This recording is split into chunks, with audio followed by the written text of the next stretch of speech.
What's up everybody, is Deaz here, and today I'm going to bring you a video, 5 tips and tricks on Cold War zombies. So the one you're going to find the most useful is the Deadshot Daiquiri trick.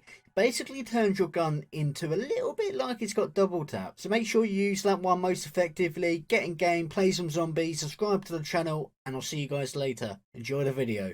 So heading into the first tip, we're going to be checking out, do you keep your attachments, skills, etc, and camos after you prestiged? As when you're playing, you don't get an option to prestige. So as you can see right now, we're going through all of our camos, our attachments, etc, and we haven't lost anything. So that means you are safe and you're not going to lose all of your well-earned attachments, camos, calling cards like you would do on the previous Call of Duties. So make sure you get along, you prestige, and get them prestige keys. So one common issue our zombies players has is, how do we keep our perks after we die, and making sure them perks are the right ones. So what you're going to want to do is make sure you get the Juggernog first from the coughing glitch. You're then going to want to go and move on and get Stamina. With that in mind, you will then have Juggernog, Stamina, and now we're going to go and fetch ourselves the Quick Revive perk, because we then have our first 3 perks as Juggernog, Stamina, and Quick Revive. Now what you'll see is that when we go down in the next clip, you'll see that our first 3 perks are reserved. So long that you have Self Revive, you'll be able to keep all of your perks. So if you was to go the alternative route of getting Elemental Pop, Speed Cola, and Deadshot, you would then not be able to do your route as easily, as you don't have yourself Stamina, Juggernog, and obviously Quick Revive, all very essential perks. You will then lose the essential perks, i.e. Juggernog, Quick Revive, and Stamina, and you're going to struggle a little bit more in reviving yourself. Now we all know that on a recovery run for your perks, having them 3 perks is essential. They're the first 3 perks you always want to have. So if you make sure you follow this, then you always keep your 3 perks that are crucial to your gameplay, and hopefully we'll be hitting them high rounds a lot easier. Deadshot Daiquiri, one of the most useless perks in the Call of Duty Zombies era. Now, they've done something this game which makes this perk just a little bit more effective. It's essentially the double tap of Cold War zombies.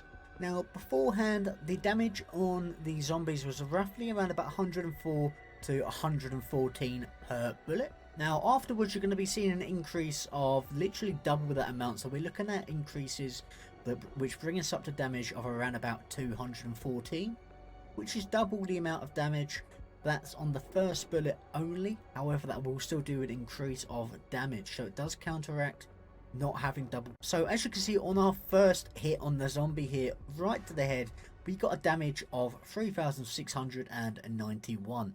So that's enough to kill that zombie. However, moving into the next clip, if we're going into higher rounds, you'll be able to see that we're actually dealing in excess of 7,000 damage on these zombies when we're hitting them in the head. That means we could potentially one-shot some of these zombies until roughly round 30, potentially longer if it's upgraded to the max.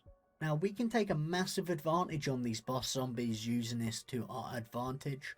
I would recommend making sure you do hit them the first time in the head. If you don't, you're going to miss out on that bonus for the additional damage, and it's going to be a big regret. So make sure you go and pick up this perk in game. I know in previous Call of Duty it has been useless. However, in this one there's a little bit more to it. It's kind of a double tap of Cold War, but you could kind of say it isn't. It works both ways. So you've been waiting for the Megaton to spawn in so that you can get the tree sap on the tree to be hit by the Megaton. So if you didn't know, there's actually a way to get this before the boss zombie spawns in, as early as round 5, potentially earlier if you're collecting points nice and quickly. So firstly, you're going to want to get the power and Pack-a-Punch up and running, and you're then going to go and collect all the parts for the Ethoscope. So once you've collected all the parts for the Ethoscope and built it, you're going to be able to give the book to the doctor. So once you've done all of that, potentially in between, if you can head over to the tree sap and just wait there, Mayak should be able to hit the tree for you. I've personally done this first time on most attempts. Now this should save you a little bit of time, and instead of waiting for the boss zombie when he actually comes running across the map, you could do it in between.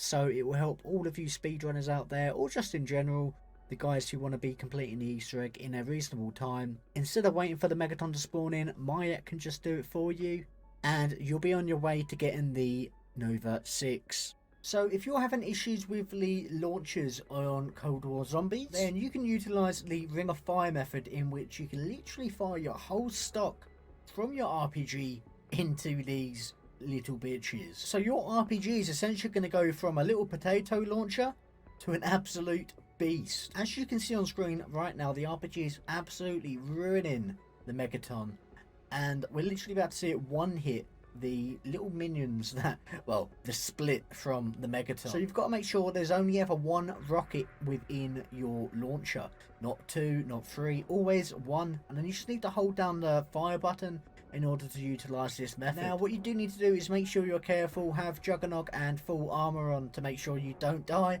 The amount of times I've died from doing it, trying to level up my weapons, is absolutely insane.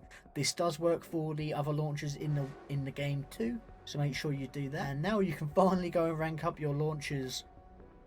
You're still going to have issues, but this may help you along your way. So guys, my name is Deaz. Leave a like, comment and subscribe on the channel if you've enjoyed the video, and I'll see you guys next time. Adios.